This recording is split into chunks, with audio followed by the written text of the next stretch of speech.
Hello everyone, this is the finale of What If Naruto was sent on a mission and an accident happened, and I hope you guys enjoy this video and to like, to subscribe, to share, and check out the playlist, to see more comment down below.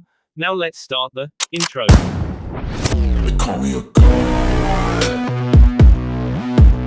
They call me a god. They call me a god. Join my membership, the perks are great. It's in the description. The new refrigerator was definitely a sight to behold.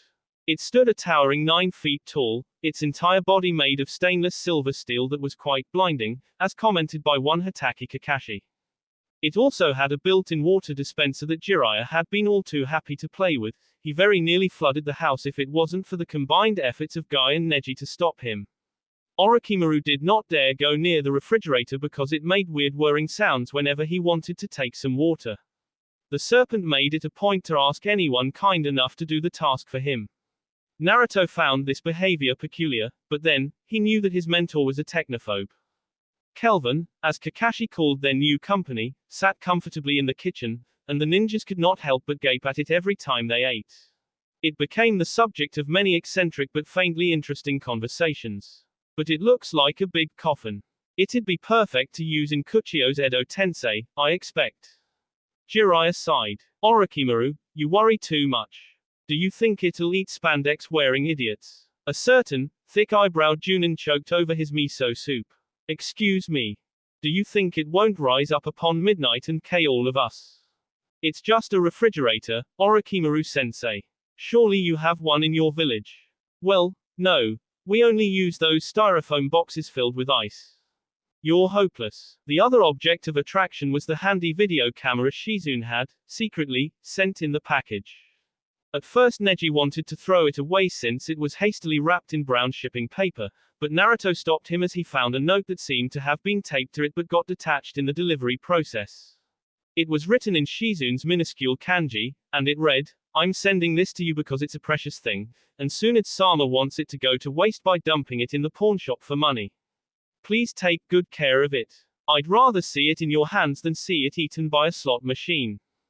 Neji had personally taken custody of the camera, becoming obsessed with recording everything that transpired in their happy house.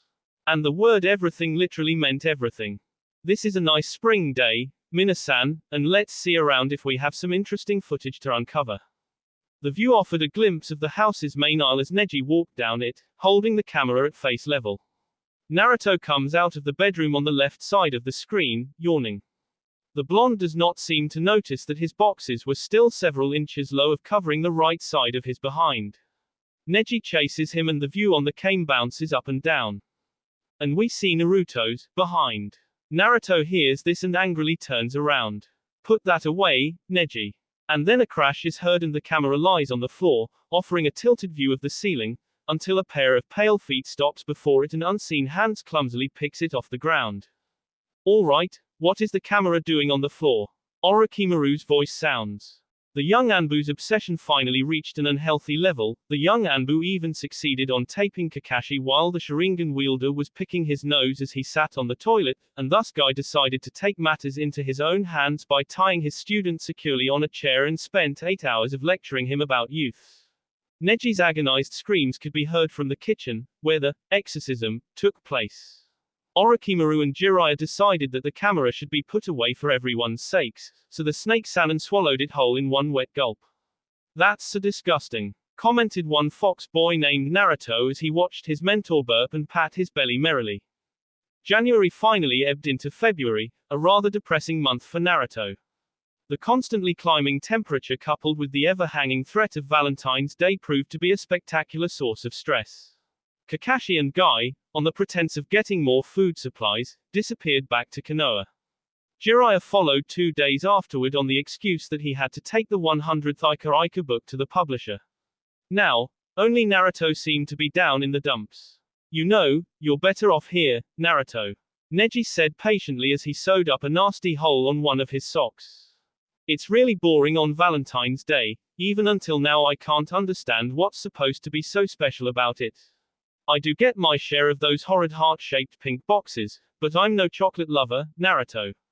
I mean," the Hyuga shrugged as the fox boy gave a wail. Quote. I suppose I could appreciate it if I were a dentist. The cases of decayed teeth seem to be on a hike on the week after it. But the chocolate, and the girls, Naruto said tragically, gesturing. Neji merely shrugged and continued his sewing. Naruto turned onto his belly and started beating his fists onto the tatami floor, wailing about girls, Sakura and chocolate until Orochimaru finally had enough. Shut the hell up or I will make you. The serpent screamed. Naruto surprisingly did as what he was told and contented himself with beating his fist on the floor. Orochimaru stomped back to the bedroom, steam gushing out of his ears and his sleek hair bristling angrily. However, Naruto's grumpiness did not go to waste, because when Guy, Kakashi and Jiraiya came back, Naruto jealously glowered at the blushes on their cheeks. They had loads of chocolate and 2 Valentine cards that served their purpose of calming down the blonde. Guy told Neji that his fan club was disappointed and were at a loss as to where to drop off the chocolate for him. Kakashi also added that Sasuke had had trouble getting rid of the chocolates that were cruelly dumped in his house. Naruto cackled at that as he attacked his first chocolate bar. Naruto, come on, we're starting your training. Really? Yay. Naruto leapt nimbly to his feet as he grabbed the bulging bag of chocolates on the floor. Let's go. Orochimaru raised an eyebrow at the chocolates, but the blonde only gave him one of those feigned ingratiating smiles. Orochimaru gave a resigned sigh and led the way out of the house. Kakashi cheerfully waved them goodbye but can't be bothered to look up from his Ika. What are you going to teach me now? Naruto asked excitedly as they walked down to the village. Kaiten Kiryu Enden. Orochimaru replied. And Chidori. The serpent shook his head. I haven't mastered it yet. It's hard studying a technique when you've seen it used only once. There was a brief moment of blue eyes narrowing into slits. Oh, okay. Orochimaru paused in his tracks. Naruto, I'm surprised with you. You already have Rasengan in your arsenal and you still want to learn Chidori. Rasengan is way better than Kakashi's move. You think so? Naruto asked suspiciously. Positive. Well, Naruto leapt up. All right then. I'll stick to Rasengan if you say so. For an answer Orochimaru gave him a fond smile. Tell me what you know of the Kaiten Kiryu Enden. Naruto absent-mindedly dug for some Toblerone in his paper bag. You need to inhale deeply before using it. And it involves a huge amount of chakra. That is correct. Kaiten Kiryu Enden is known as the most powerful of the Kaiten techniques. Kaiten Gukaku and all the others only follow it in the list. It uses an incredibly large amount of chakra, Naruto. If you decide to use this technique in combat, make sure that you will hit. Sarutobi-sensei taught it to the 3 of us. Naruto nodded vigorously to show he understood. Orochimaru continued explaining about the hand seals and the right procedures to do the jutsu well until they reached their favorite dell. Naruto deposited his chocolate package onto the ground and started practicing the hand seals first while Orochimaru stood not far from him, hands on his hips as he inhaled and exhaled deeply for a number of times. Naruto-kun, do you know how to swim? Naruto paused while on the middle of tightening his head protector. Yes, why? How long can you stay underwater? The blonde blinked in confusion. I'd say 15 minutes at most. Oh, that's good. So, ready. Naruto straightened up. Ready anytime, sir. Orochimaru extended his hands forward, and Naruto helped him with the seals, albeit slowly, the blonde repeating each to himself as he helped his mentor form them. Look closely, Naruto. Gather a great amount of chakra in your chest, and afterward focus it out of your mouth in one long exhale. Do not take this lightly. Naruto nodded vigorously at Orochimaru's words. The serpent stepped away a little from his student and inhaled like there was tomorrow because Naruto had had to blink his eyes and say to himself that he could never manage to inflate his own chest that big. He had a wild thought that his mentor might have choked on his own tongue or something, but Orochimaru let his breath out, only, it wasn't air that came shooting out of his mouth, but a great long flare of fire so big that the sky seemed red with the blaze. Kaiten Kiryu Enden. Wow. Naruto could only gape at the flames. I so want to learn that. Abruptly the flames vanished as Orochimaru bent over, coughing and hammering his chest. Naruto was quickly beside him, at a loss for what to do, so the fox boy just panicked. Sensei, anything I can do? Are you all right? Water. Naruto quickly searched for the bottle of juice he remembered cramming in his package. Here. Orochimaru quickly ripped off the cap and emptied the bottle in one gulp. The serpent shook his head. Phew, been very long since I last used kaiten. Very long in fact, it strained my lungs. I'm okay. Just a bit, out of breath. He inhaled hungrily and looked at Naruto. Now you try. Naruto stood with his feet spread apart and began forming the seals rapidly. As he did, he inhaled deeply, so deep that he thought he'd never inhaled properly all of his life, and did as what he was told. He used the Kyuubi's chakra. Of course, he had no intention of having his eardrums ringing for 2 whole days after this. The red-hot ball in his chest seemed to throb eagerly, wanting for a release. Here goes. Naruto expelled his chakra through his mouth, but nothing came except for a pitiful jet of fire that would not have been enough to boil tea in a kettle. Jiraiya, Guy, Kakashi and Neji watched the week unfold before their eyes with much amusement. Naruto was severely infuriated by the fact that he was unable to master Kiryu Enden in his 3-day period estimate. Apparently his surprising success with Sine Jashu got to his head. Kakashi mildly commented that Kiryu Enden was the strongest of the fire techniques and therefore would really take time in mastering, but Naruto would have none of it. They started getting up before anyone else did and prepared breakfast, afterwards proceeding outside to resume his training. All day long the household would have a nice firework display outside the door. Neji thought it was good to increase Naruto's morale by trying to learn the jutsu with him, but it turned out to be a very bad business. The Hyuga mastered the technique after just 5 days of watching Naruto do it, and the fox needed to toe the breaking point of his patience and pride. It did not help at all because when Naruto was grumpy, Orochimaru was grumpy as well but 3 times as snappish. The serpent glared at anything from Guy's eyebrows to his spoon and fork enough to melt them all if it were possible. Naruto, spurred on by jealousy over Neji's learning speed, trained harder than ever, ignoring the burns around his mouth.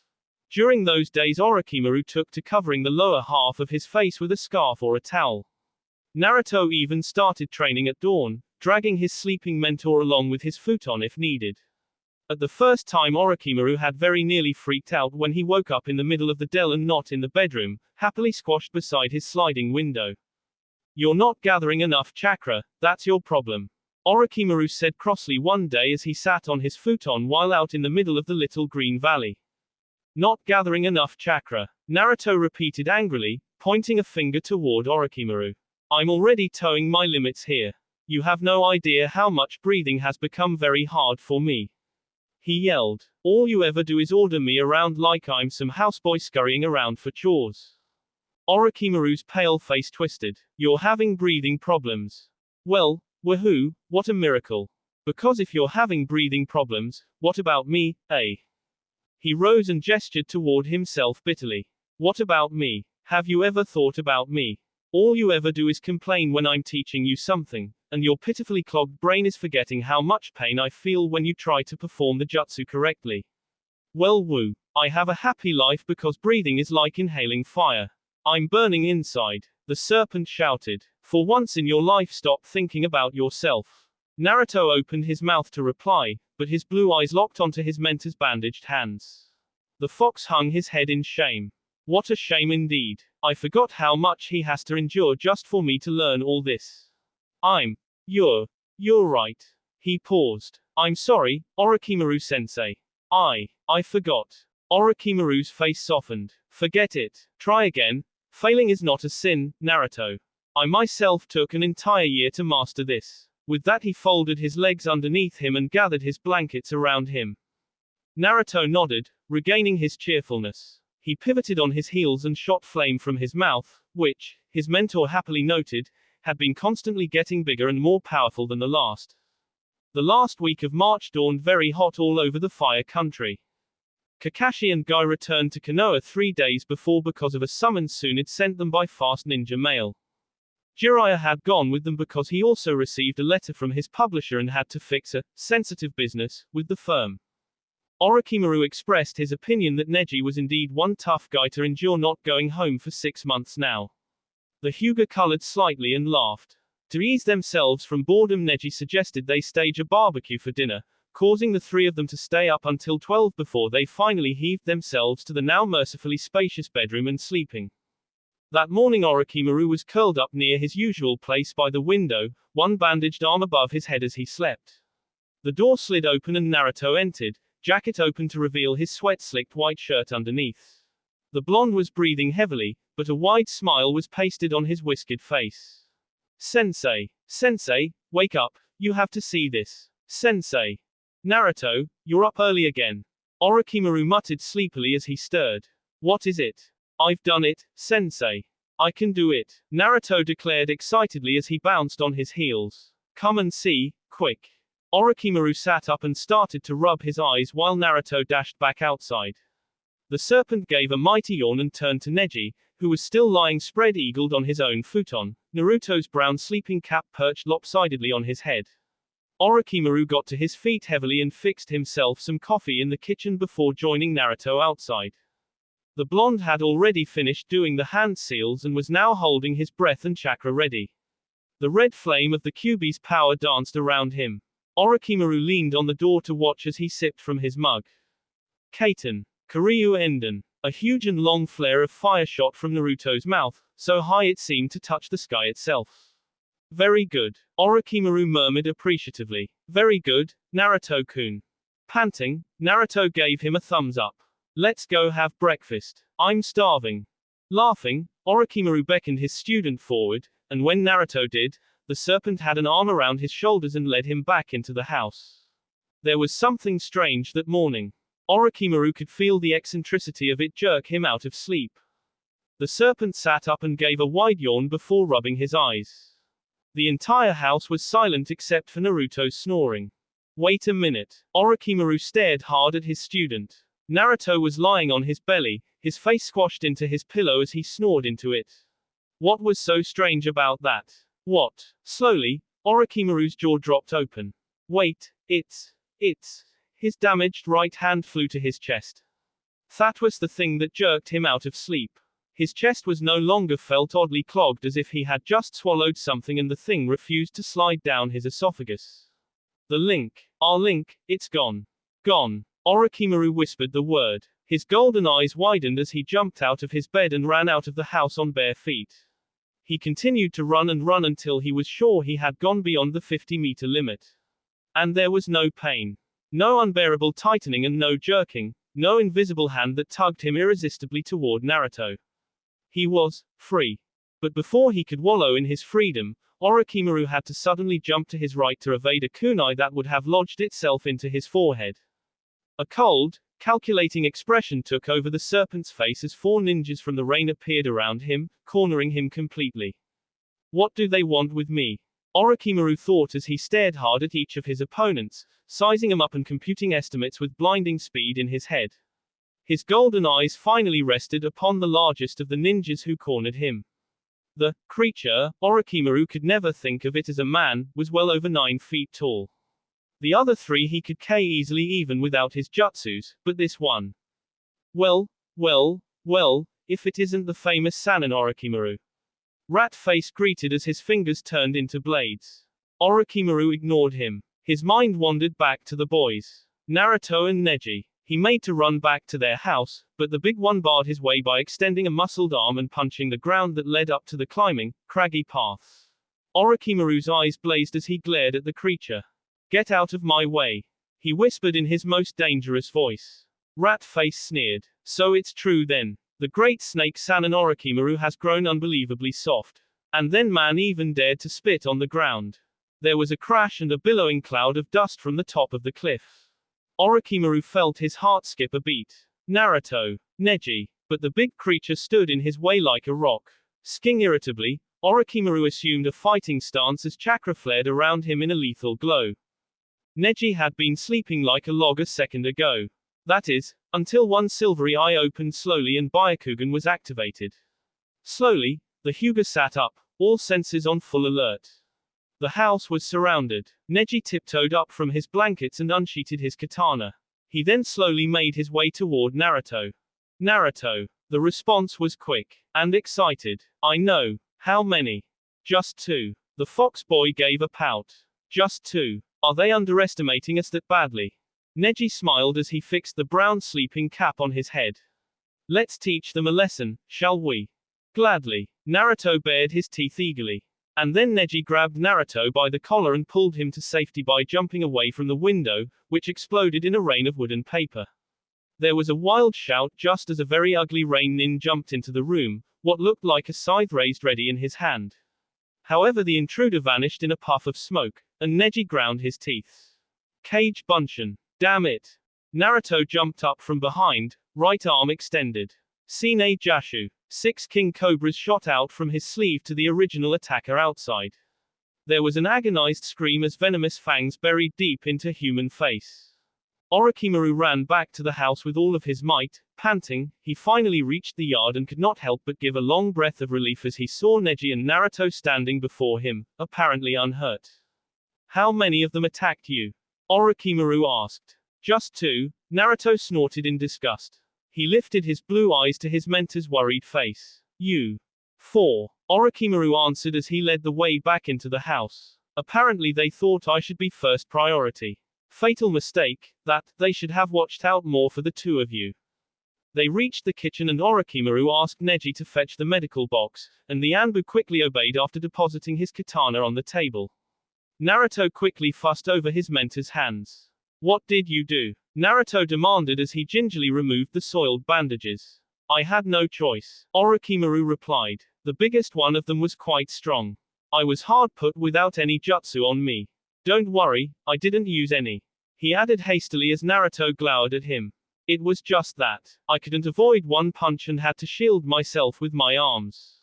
Neji came skidding back to the kitchen and Naruto started patching up his sensei. The Hyuga, uneasy in the strained silence in the room, went over to the refrigerator to take out some bacon and eggs and started cooking breakfast.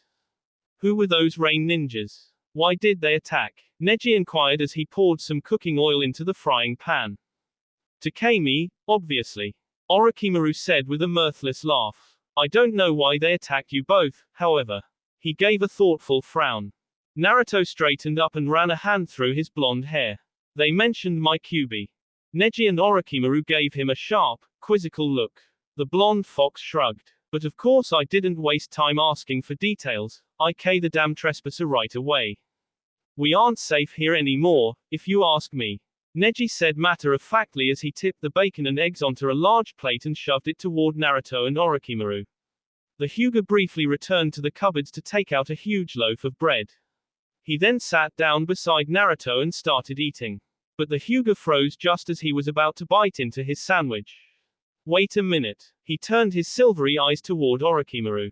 Orochimaru nodded slowly, his mouth full of bread, bacon and eggs. The link. It's gone, Naruto. Naruto choked on his food and hammered his chest. Neji watched the 2 of them with an open mouth. Orochimaru hadn't reacted to Naruto's choking. The blonde turned to his mentor, eyes wide. When? How? He blurted. I don't know how, Orochimaru replied as he shoved some more food onto a new slice of bread and folded it. When? Maybe last night. I woke up and it was gone, which is why I was able to go to the village without you. Naruto didn't answer. He chewed on his food thoughtfully. Neji was the one who broke the silence again. So it's true then. The link dissolves on its own. What do the 2 of you plan on doing now? Naruto and Orochimaru looked at each other for a very long time. Are you kidding? Naruto grinned. Of course we're going back to Konoha. Ichiraku Ramen usually closed at 9 in the evening, but tonight, it was still open and the clock told the owner that it would soon be 11:30. Truth be told, he himself were in pajamas. He was smiling behind the counter as he watched a certain loudmouthed blonde eat his 19th ramen bowl for the evening. It's been 7 months since I last saw you, Naruto. The man gave a fatherly smile. What happened to you? And all of a sudden you came popping out of nowhere and pound on my door. Naruto was and would always be a special customer. The blonde could come here even at 1 in the morning with never to fear, and always with a ramen bowl ready to be served for him. Naruto took a deep breath of satisfaction and laid the bowl down on the wooden table. I went into a mission and afterwards a special training program. He replied enthusiastically. He took out his bulging frog purse. Tsunade had given him a lot of money when she last seen him, adding to the surprising sum that Orochimaru gave him out of the blue. So how much do I earn you? The man smiled as he cleared away Naruto's bowls. Just 200 ryo. The 10 bowls are my treat. Welcome back. Naruto blinked, and then a very big, grateful smile appeared on his lips. Wow, thanks so much, Oji-san. The man moved away to wash the dishes behind a Parian screen. When Naruto came to his doorstep, he hadn't been alone. He was accompanied by a pale man in Konoha's traditional Junin garb, with his sleek black hair tied into a high ponytail at the back of his head. Naruto's mysterious friend did not speak but kept himself busy over his yakitori, smiling at Naruto every now and then. It wasn't his business, but, the man shrugged and opened the faucet. If Naruto did not seem troubled, he shouldn't worry about it as well. So where should we go next? Naruto asked his companion, after they said goodbye to the Ichiraku's good owner and went back to the warm arms of the summer night. I'm not yet sleepy, so, he stretched his arms. Orochimaru paused in his tracks as an idea occurred to him. Do you know where Sarutobi-sensei is buried? Naruto nodded. Yeah, I do, but it's dangerous to go there, even at this late hour. Someone is always guarding the Hokage Memorial. Best chance you could have of saying hello to him would be the memorial stone in the training grounds. Alright, sounds fine with me. Orochimaru replied. But you have to lead the way. I barely remember it. Naruto laughed and started to run, Orochimaru closely following behind. Sasuke did not know why his stomach chose such a godforsaken hour to remind him he didn't have time to have dinner earlier. Tossing his sheets aside, the cursing Uchiha lit the house and went to rummage for anything that might fill his complaining belly until morning. He met with nothing in his fridge. It came as a surprise because the Uchiha was sure he went for groceries just 5 days ago. Where the hell did all his food go? Cursing, Sasuke took a moment to fix his hair before going outside the Uchiha compound, purse in his pocket at the ready. If he was lucky, the grocery store in the eastern part of the city would still be open. He could grab a few oatmeal bars and some tinned peaches or so. As he walked down the streets, thoughts conflicted against one another in Sasuke's head. Since that terrible episode with Kabuto, he had wanted so much to run away from Konoha and find Naruto himself, and drag him back here, even if he had to break the fox's bones. But the universe had suddenly decided to interfere. It was as if everything in the world did not want him to find his friend. He was hit by a nasty bout of flu that stuck him to bed for an entire week. That was immediately followed by an A-class mission that went very badly on one part that he ended up in ICU 7 next. And now the Chunin exams were fast approaching and he could not break his word to his students. Sasuke glowered at a piece of rock on the ground and kicked it away.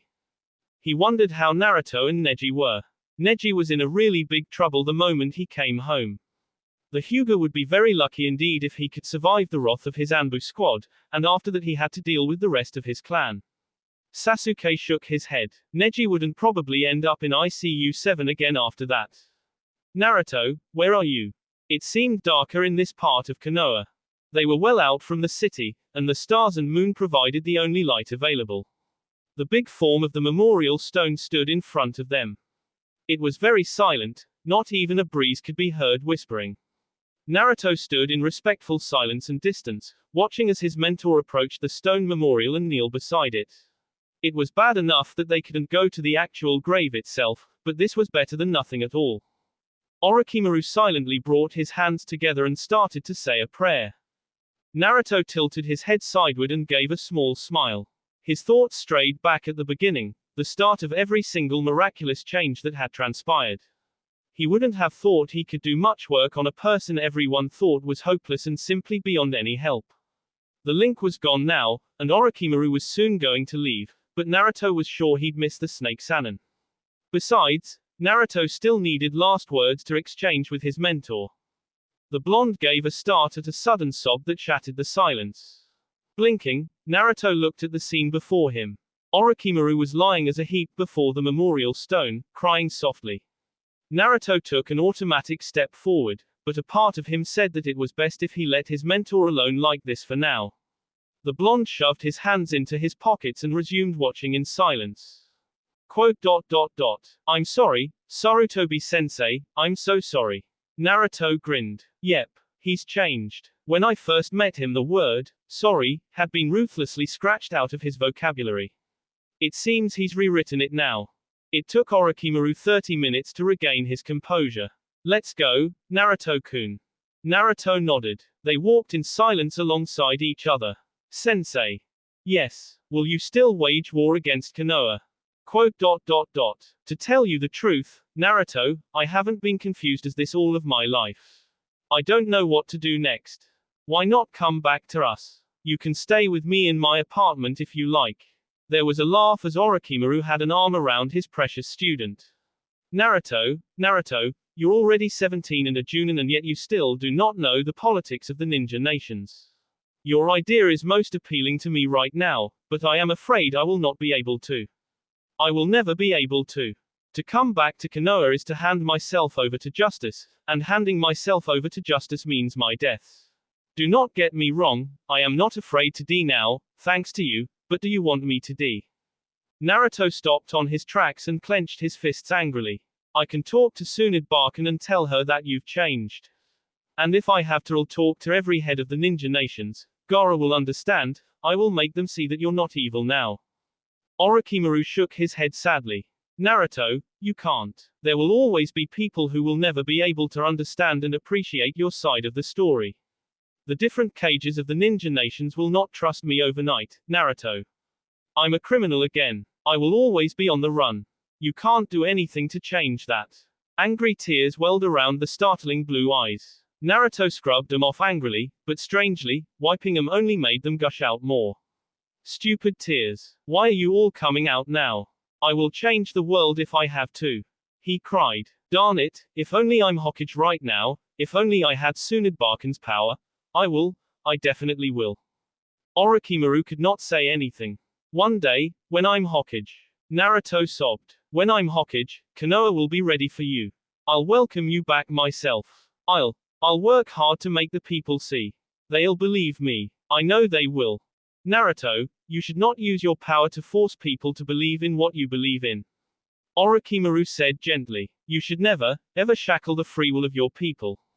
I learned that from you. Naruto's lower lip trembled. I'll go with you. Orochimaru laughed. No, Naruto. That is something I will not allow, even if I have to kill you. Your place is here in Konoha, not by my side. You will become Hokage one day. You should not leave your country just for me. Naruto bowed his head. What about my training? Oh, I am sure we can meet every now and then along the borders. Orochimaru smiled. Provided I am not too busy in my own country, and you are not too busy with your missions. Naruto looked up. You give me your word. I give you my word.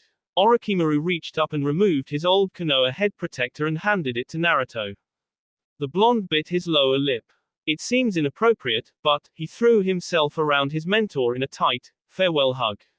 I'll miss you, Sensei. I will not stop trying to make the people see that you've changed. I promise, I will let you walk inside Konoha again with nothing to fear. He buried his face into Orochimaru's Junin vest.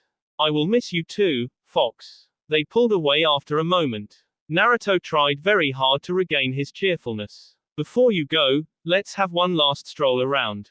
Please. All right. Sasuke went out of the grocery 10 minutes later with a plastic bag filled with oatmeal bars and tinned peaches. He was just wondering whether to start teaching Konohamaru Chidori on the morrow when he stopped D on the street, his inky black eyes locking onto something straight ahead.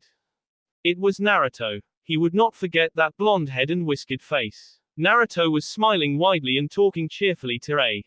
Sasuke felt a surge of anger.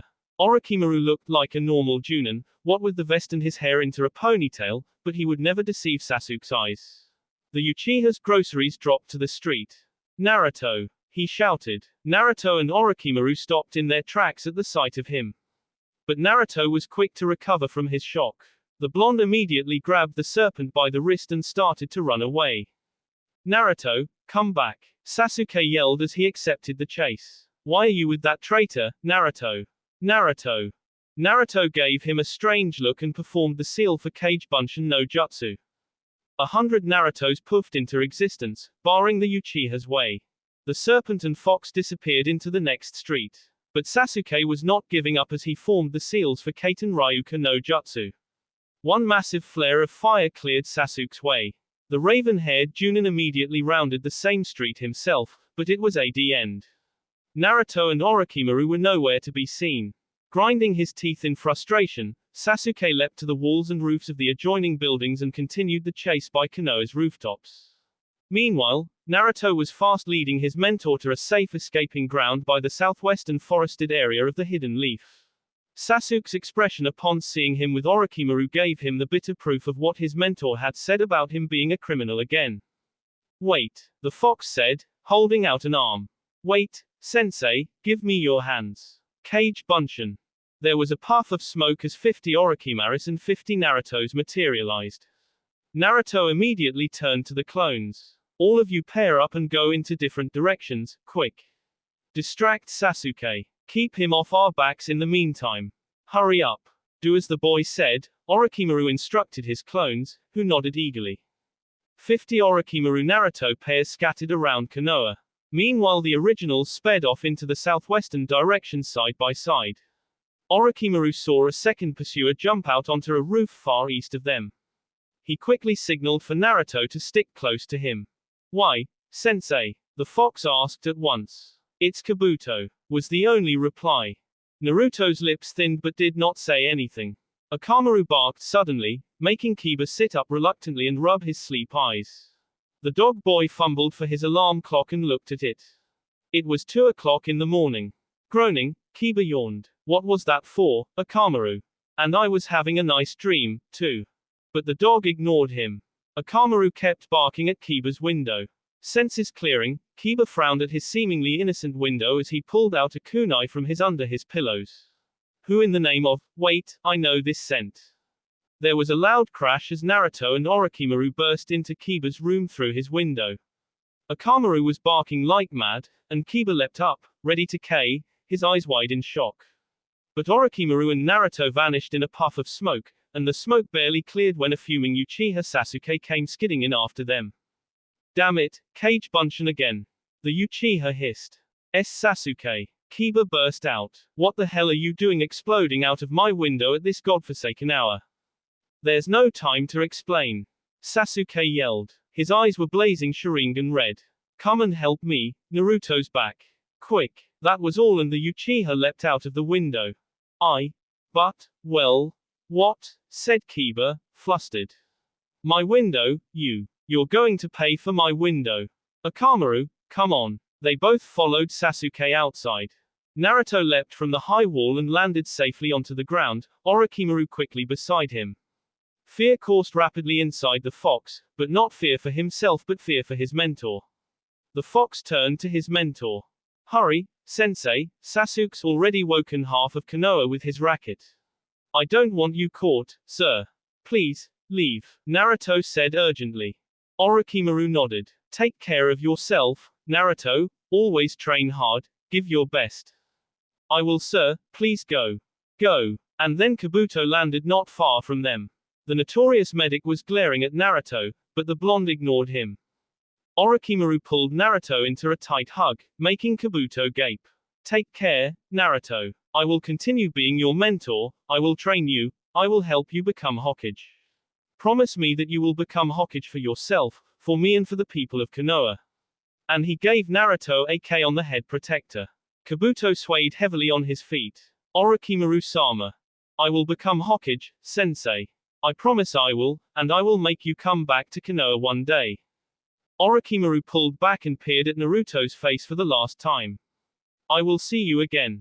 Goodbye for now, Naruto. He stepped back, Kabuto quickly beside him.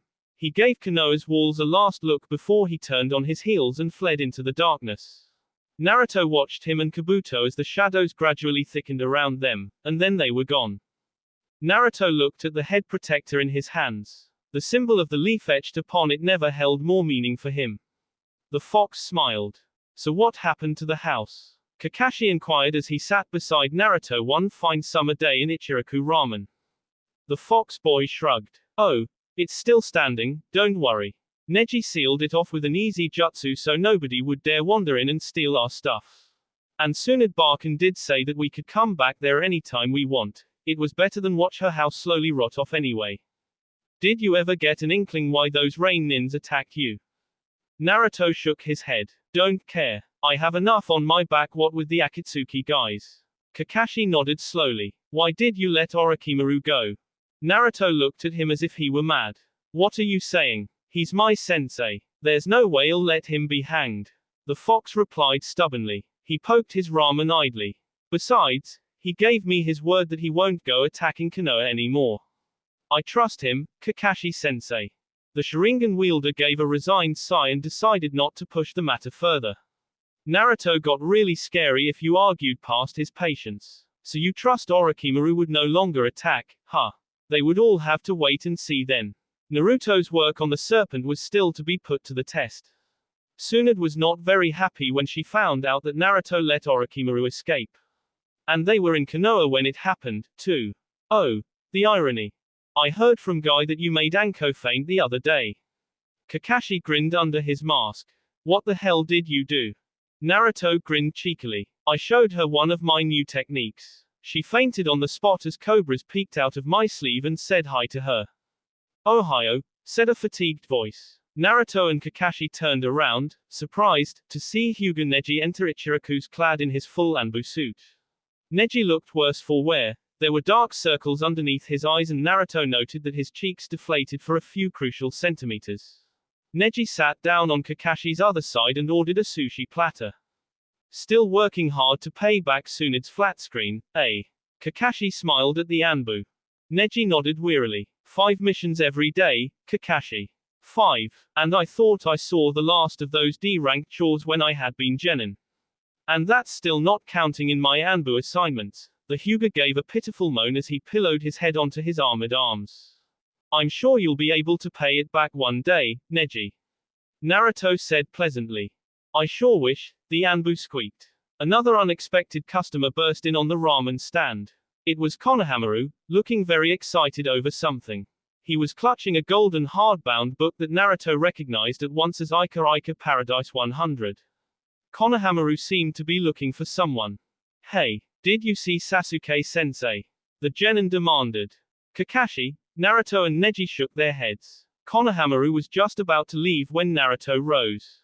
Wait, Konohamaru, can I see your book? The black-haired genin gave him the book as if handing out his firstborn son. Kakashi and Neji stood up and crowded behind Naruto. The jaws dropped open in perfect, unrehearsed unison. It's the best of the bunch. Konohamaru said passionately, his eyes bright. You wouldn't believe the mess I got into by the bookstore just to get one of those. The publisher just released it this morning, and the line outside the bookstore is still growing and growing. Do you have any idea who the cover girl is? She's the most beautiful woman in the world. Kakashi went blue at the comment, and Neji had to cover his mouth with his hand. Eyebrows twitching, Naruto looked hard at the cover. Orochimaru was certainly unrecognizable on the book. Ika Ika Paradise was etched at the top in a great, loopy red script, and Orochimaru looked like she, was blowing the huge 100 toward the reader. Aren't you getting one, Kakashi-sensei? Konohamaru exclaimed. The stocks are fast running out. The Sharingan wielder shook his head. I'm afraid I'll pass it up. What? Hatake Kakashi, not buying Ika Ika 100. Konohamaru repeated, aghast. Call a medic team, quick. He's gone mad. Kakashi shuddered and went to pay for their food. Neji cackled and returned to his meal while Naruto handed the book back to Konohamaru. So you think she's the most beautiful woman in the world? Naruto sneered. Yes, she is. Nobody can rival that face. And that pale, creamy skin beats even the finest porcelain. Oh, I think I'm in love. Bye, Naruto Naichin. That was all and the hyper genin dashed out of the restaurant, screaming for Sasuke.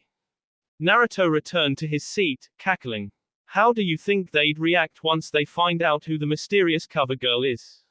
Oh, I wouldn't be surprised if the medic squad's kept busy by heart attacks. Neji commented. I'll be damned 1,000 times over in hell before I buy that book. Kakashi only shuddered some more and refused to talk. Naruto laughed at the expression on his face. Sasuke. Sasuke, come on, quick. The Uchiha looked up at the high-pitched squawk that came from one Junin named Nara Shikamaru. What? He demanded.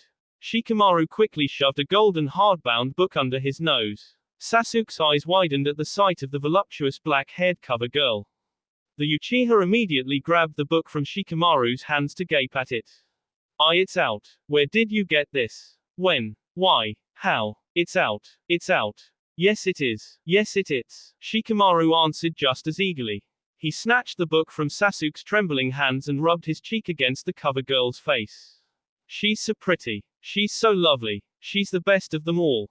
I want to know her name. I want her to be my girlfriend. I must get my own copy. Sasuke choked out. He pivoted on his heels and dashed toward the nearest bookstore. Sasuke, wait. You won't be able to get a copy if you didn't reserve for one.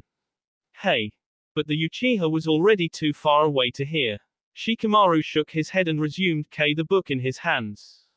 Kabuto was giggling like a boy as he made his way down the shadowy hallways of Orochimaru's house in the hidden Sound Village. There was a rather flat, squarish box in his hands. He giggled some more as he came to a stop before Orochimaru's door and gave an excited knock. There was a timid, enter. Kabuto went inside as he ripped the brown paper from his package. A golden hardbound book fell into his clammy hands and the medic gave a gasp of wonder. So pretty. What is it? Orochimaru asked. The serpent was busy writing a pen of sorts on paper. If you came here just to annoy the hell out of me, I suggest taking your useless butt from the room before I kill you. He murmured. Kabuto managed to glare at the back of Orochimaru's head. Orochimaru-sama, it's here. Frowning, the serpent looked up from his writing. What is here? The silver-haired medic was shaking with excitement as he handed out a golden, hardbound book. Raising one eyebrow, Orochimaru took the book and turned it around in his hands. His eyes got so big that they could have popped out of their sockets. Isn't she pretty, Orochimaru-sama? Kabuto said tearfully. I've never seen a face so angelic. And her complexion. For some reason Kabuto could not understand, Orochimaru suddenly snapped. Roaring, the serpent ripped the book into shreds and stomped and spat onto the pieces on the floor. Blasted piece of rubbish. Damnation. Disgrace. Shame of my flesh and be. Worthless book. Abomination. Cursed. My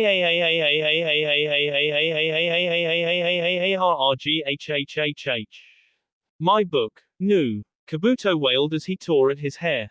My precious Ika book. No. That book is now banned from my country henceforth. Orochimaru shouted. Anyone WHO is caught to possess such a book will be burned alive. $. Cursing vehemently as if there was no tomorrow, Orochimaru left the room. His angry footsteps sounded behind him. A sobbing Kabuto was left to pick up the pieces of his destroyed book. Kazekage-sama. Gaara looked up expectantly from the paper he had been reading. One of his many bodyguards entered with a package in his hand. Give it to me, quick, said Gaara, eagerly extending both hands forward. The brown paper came away fairly quickly. Gaara smiled the tiniest of excited smiles as he ran his hand delicately on the golden cover. Did you have a hard time getting this for me? Oh, unbelievably so, sir. There was a riot in the bookstore. Gaara felt a hint of evil satisfaction that did not show on his face. Was Kankuro there? Yes, but he was unable to grab himself a copy because the bookstore ran out of stocks 5 minutes before he got his turn on the counter. I must say that Master Kankuro was the start of the riot.